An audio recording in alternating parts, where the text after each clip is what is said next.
এই ঈদে বাবা আমাকে মাত্র 5 টাকা সালামি দিল। হে গাইস হোয়াটসঅ্যাপ, সো আজকে হলো ঈদের দিন, এর জন্য সকাল 6টা বাজে উঠে গেছি। আর যেই শীত, তার মধ্যে আবার শাওয়ার নিতে হবে। ঈদের দিন আর ঈদের পায়েস খাবো না তা তো হয় না, সো নামাজে যাওয়ার আগে ঈদের পায়েস খেয়ে নিচ্ছি। And this is my Eid first look. ঈদের দিন সালামি না হলো one of my favourite and first কাজ। সো বাবাকে সালাম করে সালামি নিয়ে নিচ্ছি, দেখি এখন কত টাকা দেয়।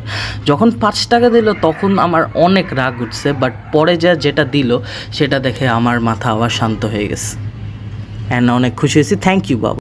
This is my Eid second look and this is my brand new shoes for the Eid. And ঈদের দিন কোথায় বের হব বুঝতে পারতেছিলাম না, দেখে চলে আসলাম মুভি দেখতে। অ্যান্ড এই যে হলো পপকর্ন অ্যান্ড সাম ড্রিঙ্কস, যেটা না হলেই না। সো আজকের জন্য এতটুকুই, দেখা হবে নেক্সট ব্লগে।